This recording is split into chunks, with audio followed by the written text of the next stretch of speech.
हरे कृष्णा गर्ग संहिता में कहा गया है, नागा नाम च यथा शेष पक्षी नाम गरुड़, यथा देवा नाम च यथा विष्णु, वृणा नाम ब्राह्मणों, यथा वृक्षा नाम च यथा स्वत प्रत्रा नाम तुलसी, यथा व्रता नाम च तथा गोपियों विराज एकादशी तिथि।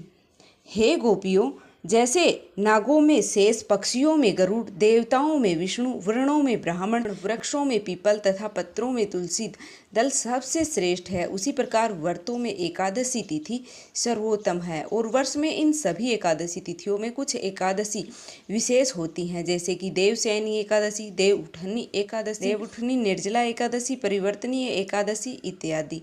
इन सभी एकादशियों का पालन विशेष रूप से करना होता है। इसके विषय में भगवान स्वयं कहते हैं, मत शयन मद उत्थान, मद पार्थ अपरिवर्तन, फल मूल जलाहारी, हृदय सले अमृपित। अर्थात शयन एकादशी, देव उठनी एकादशी, परिवर्तन एकादशी पर फल फूल मूल यहाँ तक कि जल ग्रहण करने वाला व्यक्ति भी मेरे हृदय को मानो भाले से भेद देता है।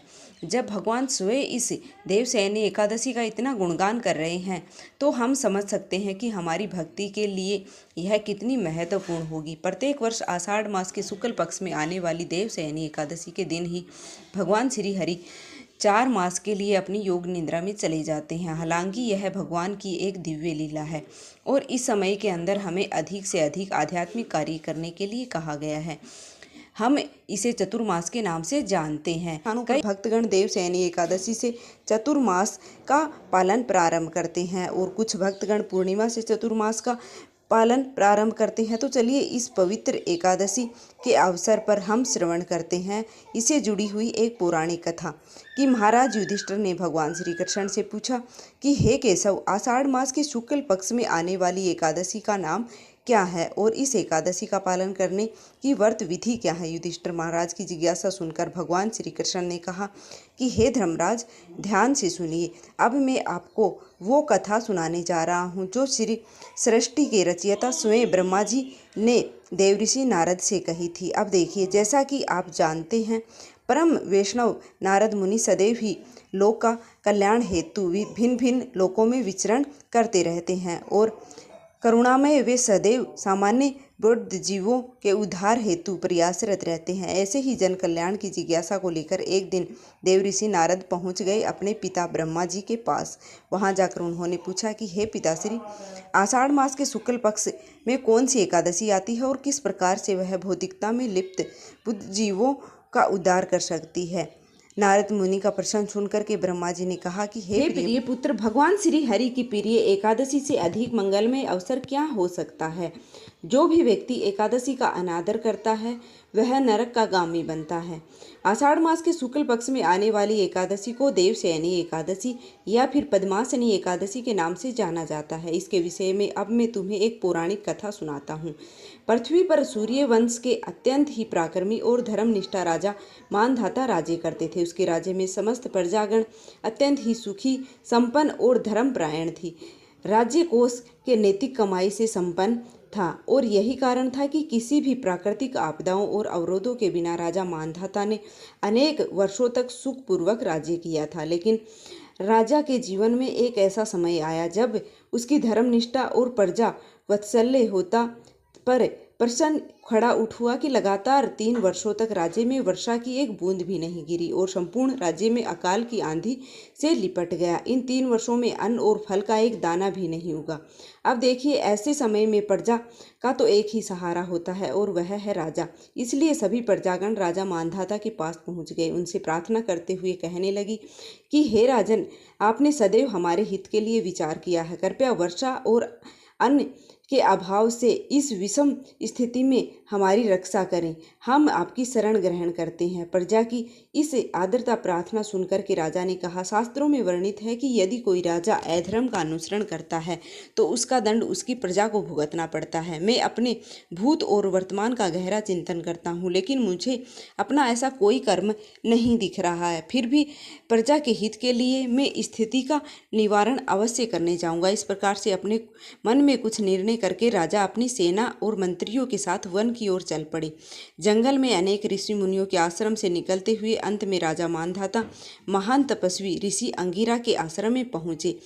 ध्यान अवस्था में बैठे हुए ऋषि को चारों ओर दिव्यता का प्रकाश पुंज फैला हुआ था। राजा ने ऋषि के पास जाकर दंडवत प्रणाम किया और ऋषि अंगिरा ने उन्हें आशीर्वाद देते हुए स्वयं और राज्य के कुशल मंगल के समाचार पूछे। राजा ने अत्यंत ही विनम्रतापूर्वक ऋषि को अपनी समस्या के विषय में बताया। राजा की इस विषम स्थिति को देखकर ऋषि अंगिरा ने कहा कि हे राजन, वर्तमान सतयुग का समय धर्म के 4 स्तंभों पर स्थापित है। इस युग में मात्र ब्राह्मण को ही वैदिक तपस्या करने की अनुमति दी जाती है, लेकिन आपके राज्य में एक शूद्र है जो कि इस समय घोर तपस्या में संलग्न है और उसके इस आचरण के कारण तुम्हारे राज्य में वर्षा नहीं हो रही है। इसलिए आप उस शूद्र को मृत्युदंड दीजिए, जिसके लिए आपके राज्य में पुनः वर्षा और सुख समृद्धि का आगमन हो सके। ऋषि की बात सुनकर के राजा दुखपूर्वक कहने लगे, लेकिन ऋषिवर में एक अपराध मुक्त तपस्वी को दंड कैसे दे सकता हूँ? नहीं नहीं, यह मुझसे नहीं होगा। कृपया आप मुझे कोई और मार्ग बताइए। आखिरकार राजा की प्रजा वात्सल्य को देखकर अंगिरा ऋषि अत्यंत ही प्रसन्न हुए और उन्होंने कहा कि हे राजन, आप अपने परिवार और समस्त प्रजा सहित आषाढ़ मास के शुक्ल पक्ष में आने वाली देवशयनी या फिर पद्मासनी एकादशी का नियम पूर्वक पालन कीजिए। इसके प्रभाव से आपके राज्य में प्रचुर मात्रा में वर्षा होगी, आपके भंडार अन्न धन से समृद्ध हो जाएंगे। ऋषि अंगिरा के वचन से संतुष्ट और प्रसन्न होकर राजा ने ऋषि को प्रणाम किया और अपनी सेना के साथ वापस अपने राज्य में आ गई। आषाढ़ मास के शुक्ल पक्ष में जब देवशयनी एकादशी आई तो राजा ने समस्त प्रजा गण और अपने परिवार के साथ श्रद्धा और निष्ठा पूर्वक एकादशी व्रत का पालन किया। इसके पुण्य प्रभाव से राज्य में प्रचुर मात्रा में वर्षा हुई और संपूर्ण राज्य फिर से एक बार धन धान्य से संपन्न हो गया।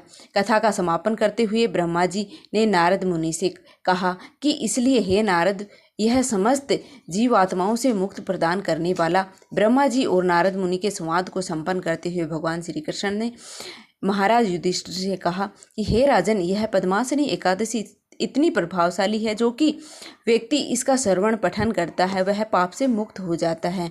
इस देवशयनी एकादशी व्रत कथा का वर्णन हमें भविष्य पुराण में प्राप्त होता है। ऐसा कहा जाता है कि देवशयनी एकादशी से लेकर देव उठनी एकादशी तक भगवान विष्णु और अन्य देवी देवता शयन करने चले जाते हैं और इसलिए उन्हें किसी यज्ञ या पवित्र कार्यों में आमंत्रित नहीं कर सकते। चतुर्मास पूर्ण होने के बाद तुलसी विवाह के बाद ही कोई शुभ कार्य प्रारंभ किया जाता है। इतने महत्वपूर्ण देवशयनी एकादशी का उपवास का पालन करना कितना महत्वपूर्ण है, उतना ही जरूरी है इस दिन अधिक से अधिक हरे कृष्णा महामंत्र का जप करना, यानी कि हरे कृष्णा हरे कृष्णा हरे कृष्णा हरे कृष्णा हरे राम हरे राम हरे राम हरे राम हरे राम हरे राम उतना ही आवश्यक है।